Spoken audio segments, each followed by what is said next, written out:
Now we discuss about Raoults law, very important topic.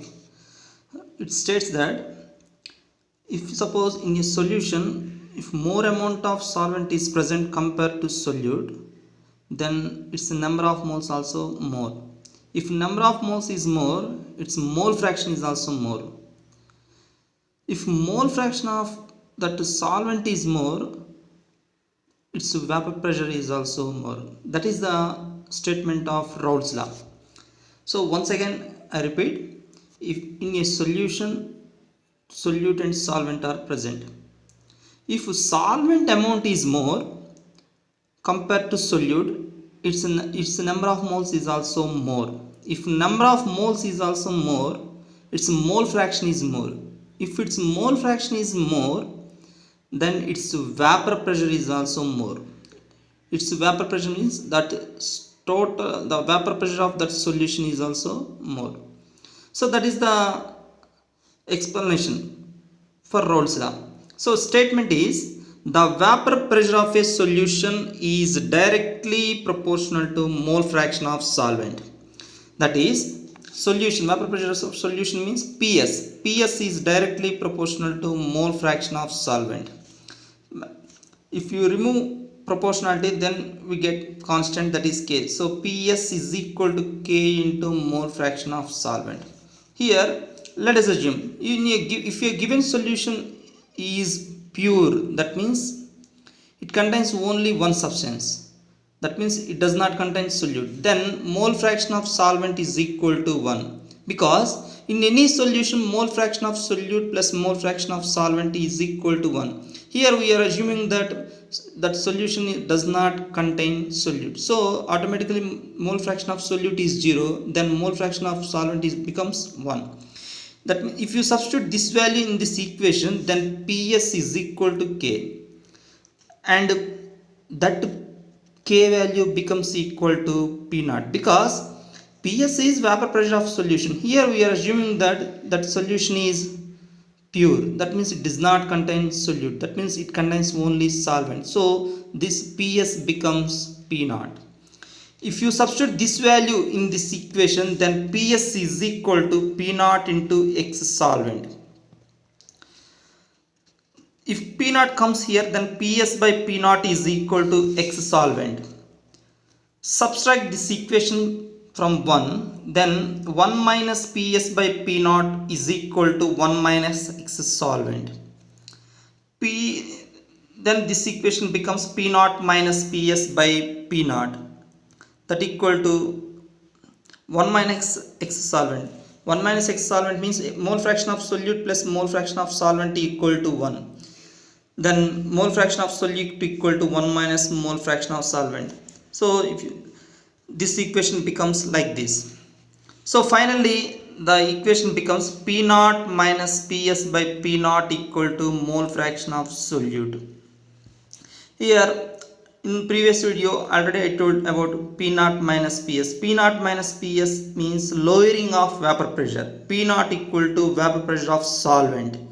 So the ratio of lowering of vapor pressure to vapor pressure of solvent is called relative lowering of vapor pressure.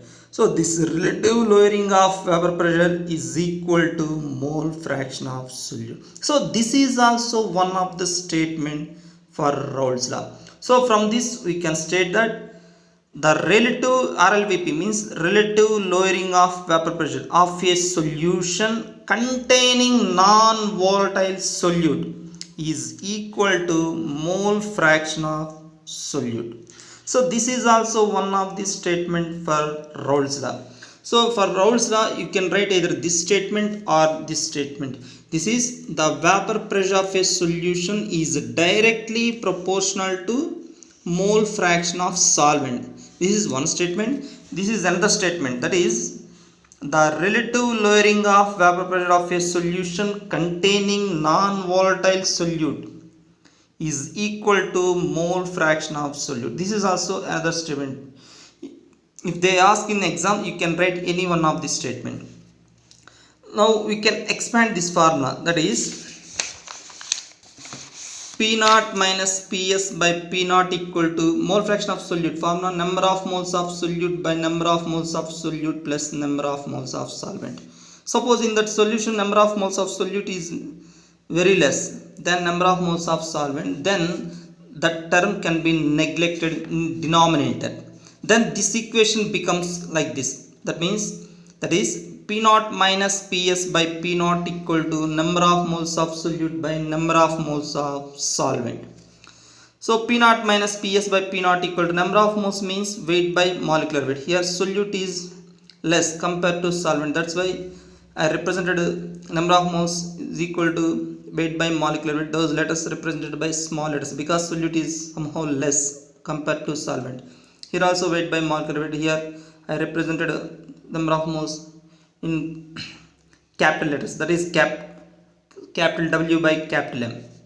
Now this total equation becomes P naught minus Ps by P naught equal to weight small w by small m into this becomes numerator, that means capital M by capital W, where P naught equal to vapor pressure of solvent, Ps equal to vapor pressure of solution, small w equal to weight of solute, small m equal to molecular weight or molecular mass of solute, capital W equal to weight of solvent, capital M equal to molecular weight or molar mass of solvent. So this is all about Raoults law. Some limitations are there regarding this one. That is, first one, the solute must be non-volatile. That means we should not add volatile solute. Suppose if you add volatile solute, that solute undergo evaporation instead of solvent. So that solute should be non-volatile. That is first condition, limitation. Second one, the solute should not react with solvent. If suppose solute react with solvent, its vapor pressure decreases due to attractions between solute and solvent. Automatically its vapor pressure reduces than expected. So because of this reason it should not react with solvent. That is second limitation. Third one, the solute should not undergo either dissociation or association. And last one, the solution must be dilute. So these are the limitations for Raoults law. This is all about Raoults law. Based on this one, some problems are given. That is, first one, the vapor pressure of pure benzene is 0.85 bar. A non-volatile non-electrolyte solid weighing 0.5 grams when added to 39 grams of benzene, vapor pressure of this solution then is 0.845 bars. Then what is the molar mass of solid substance? So this is the question. In this question, vapor pressure of pure benzene is given. Here benzene weight is 39 grams and another substance weight is 0.5 grams. That means this substance is less amount and benzene substance is more amount. From this data we can say that benzene is solvent and that substance is solute. So vapor pressure of pure benzene is given. That means vapor pressure of solvent is given. After adding solid amount, its vapor pressure reduces. That means here before adding solute, here vapor pressure is 0.85. After adding solid substance, its vapor pressure is 0.845. Here 0.85, here 0.845. Because when solute is added to solvent, it becomes solution. Its vapor pressure decreases. So we have to find molecular weight of that substance. So here in this question, P naught is given, weight of solute is given, weight of solvent is also given, and Ps is also given. We have to find molar mass of solid. That means we have to find small m.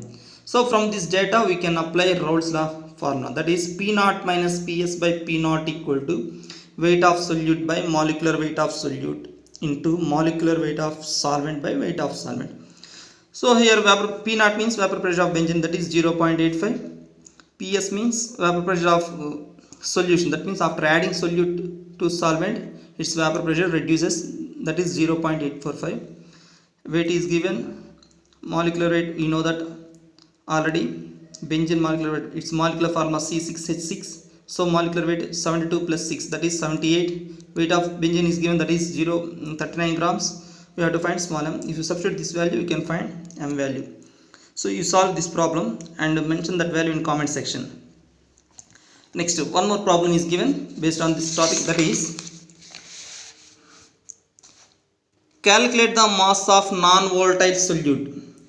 In bracket, molecular weight is 40, which should be dissolved in 114 grams of octane to reduce its vapor pressure to 80%. That means in this question we have to find molecular weight of non-volatile solute, which should be dissolved in 114 grams of octane. That means that octane considered as this is solute, automatically this octane will be solvent. After adding octane, its vapor pressure reduces 80%. Here vapor pressure is given in percentage. In this question vapor pressure is not given before adding solute. So here vapor pressure is given in percentage. In such cases we should assume that before adding solute to solvent, its vapor pressure is 100. After solute is added to solvent, its vapor pressure is 80. That means P naught value is 100 and PS is 80. We should assume like that in such cases. So again we should apply same formula, that is P naught minus PS by P naught equal to weight by molecular weight into molecular weight by weight of solvent. If you substitute this data in this equation, then we can get W value. In this case also you just find W value and mention that value in comment section. Thank you.